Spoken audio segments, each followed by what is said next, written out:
Run your day with Runday.ai. Rana, hello. Happy Thursday. How are you today? Sanjay, I'm doing very good. Thank you. Thanks for having me. I'm in Fort Lauderdale today, was just in Palm Beach. Where are you calling from? I'm in the San Francisco Bay Area. Well, I used to kind of half live in Atlanta and San Mateo before COVID. Yeah, I mean, can't beat Florida weather, but I think we have a decent setup here as well. Tell me more about behavioral signals. How are you helping your customers? Behavioral signals is focused on primarily understanding the human experience and the human mind. And we started off dissecting that equation by focusing initially on emotions, and we ended up building very advanced models that extract emotions from the tone of voice. Think of it as nonverbal cues, really everything except the spoken word. From that, we have, obviously come a long way. We also understand a whole range of other aspects of the human experience, including behaviors and engagement and other aspects of thought process and intent and intentionality. We apply it currently. The applications are endless, but we apply it currently in two specific areas. One is, the human to human interaction dynamic that plays out largely in call centers. So we have very advanced products that extract conversational signatures and then brings the right person in front of each other. And then we also do a lot of work with intelligence agencies. We apply our technologies in, again, understanding the human equation, but really tuning it towards sort of threat detection and harm detection. And last year, we also brought to market a very advanced capability, which was using behavioral mapping to detect deepfakes in audio, which is, again, a first of its kind in terms of the core technology that we brought to market. You guys mentioned you're doing hybrid cognition with machines and humans thinking together. Talk more about what that is and how that's applied in behavioral signals. Yeah, thanks for that question. Hybrid cognition is not a future concept. It already exists. The smartphone is a basic version of it. You may have felt so sometimes. So what we do at Behavioral Signals is to make the next version concrete, right? So our systems infer intent, emotion, and risk from voice in real time, as I just mentioned. And the machine is not just processing data for the human to review later. It's participating in a cognitive loop alongside the human operator in the moment. So if you think about it, the next unit of intelligence is no longer just human or AI. It is human plus tools plus rules. If you think about what Edwin Hutchins did all the way back in 95, Navy ship navigation, cognition is now distributed across crew, charts, compasses, procedures.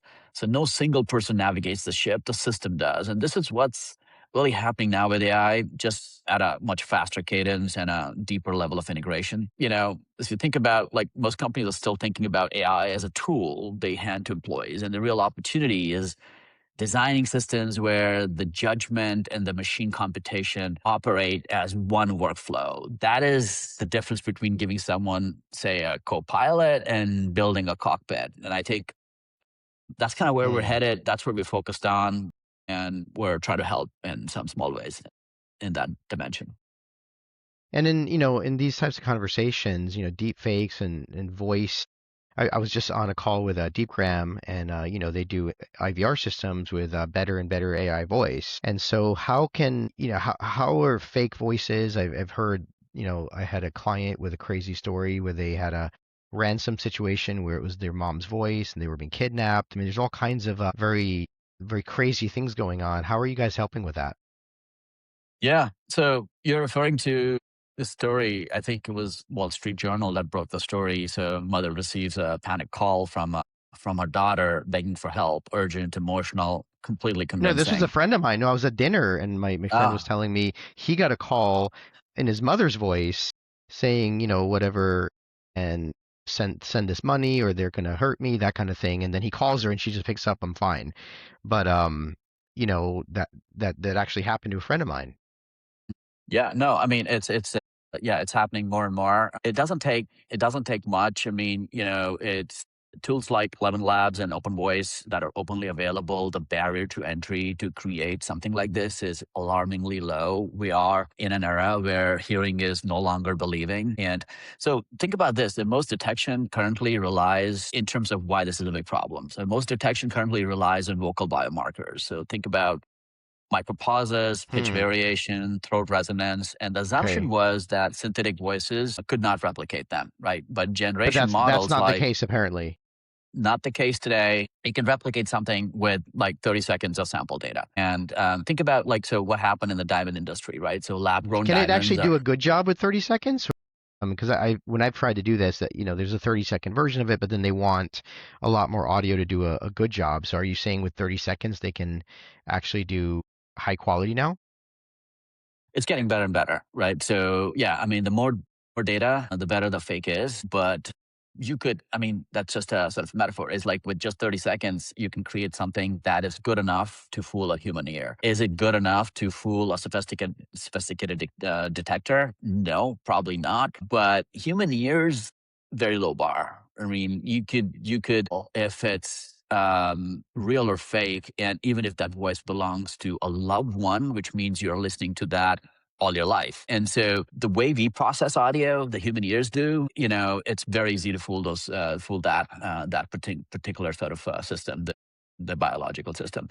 So that's the problem. But the problem is bigger than that, right? So certainly, I mean, fooling a human is a low bar, but the question is, can you fool AI? And the current tools largely focused on detecting surface level artifacts, which so far has been okay because you would have these fakes have certain issues in these artifacts that you can then go detect.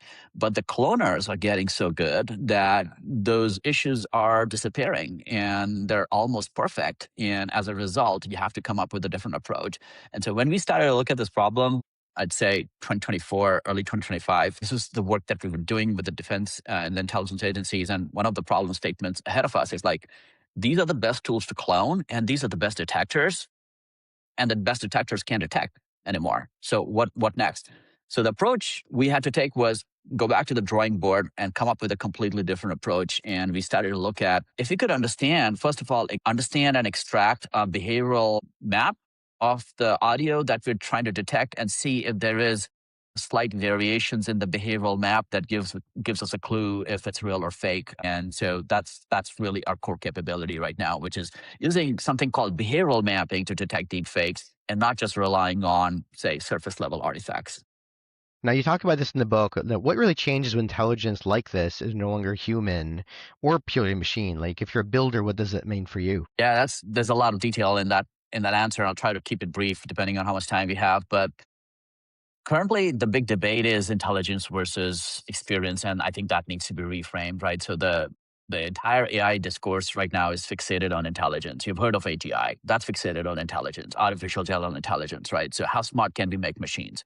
But what we don't understand is that intelligence alone is not the frontier. Experiences, right? So think about this. A chess engine is superhuman at chess, right? Yet it has no experience of winning, losing, or the anxiety around the movement of pieces. No sweaty hands, right? So no awareness of people watching, no pressure to let someone down.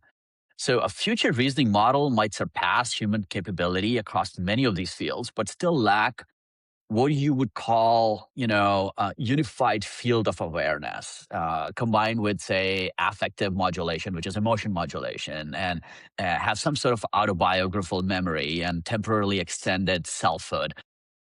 Intelligence without experience is power without perspective, which is quite dangerous. And so this is why we focus on something called artificial general experience. It's a term that we've actually coined. I've coined it.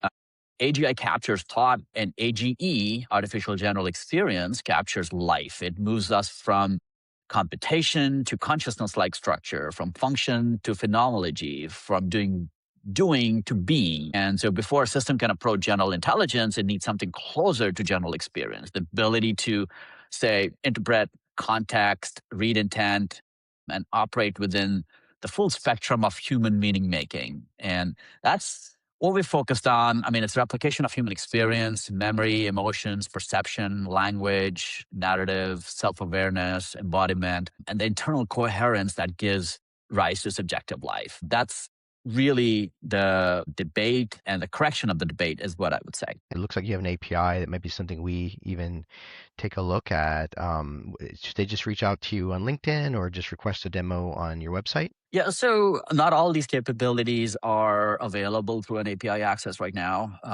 We do make certain things available through API. What we have is a fairly sophisticated API to, extract emotions. These are all real time, non-language based, purely tone-based engines. The APIs also will, get into pinpointing and extracting certain behaviors. And then certainly if you have an API version of a very sophisticated defect detection capabilities, all of these are available through APIs. I mean, so if you go to our webpage, which is behavioralsignals.com, and sign up, you could just start to use it for free. And then if you are a power user and you want to go deeper into the service, then you just stay as you go. So it's really easy to use. It's really easy to sort of embed that capability. So if you're building a system, and it doesn't have to be human to human interaction system, it could be human to machine interaction system. If you're building a humanoid, if you're building some other physical experience that interacts with human, I mean, most physical experiences will interact with human, and you need an aspect of understanding the human better and also relating to the human and also sounding more like human, which again then means understanding emotions, behaviors, and sort of imbibing those expressions in your responses. These technologies become very, very relevant. And of course, deepfake detection, slightly different, both a business problem and a consumer problem. I mean, as you said, one of your friends had this problem. So the question is, do we need this now to filter and monitor our incoming calls? Can we do business remotely via Zoom without necessarily having some sort of a validator to ensure if the person that we're speaking with is real or fake? On And that turned out to be completely fake. And they ended up losing $25 million. But the team was there, and the CEO was there in his full glory, video and audio. So the question is, then what do you trust? I mean, obviously that was a very sophisticated system that was designed to spoof that person, but so I think these experiences need to be built. We're building some of those experiences, but if you're building something else and you need the technology behind the scenes, I mean, you could definitely talk to us. Well, there's some really interesting capabilities here. I would love to take a look at the API on our team as well. And in the audience, if you can try this for free, so just go to behavioralsignals.com and sign in and get started. Thanks so much for joining. Thank you. Stay ahead of the curve, hit that bell for notifications, and join us next time.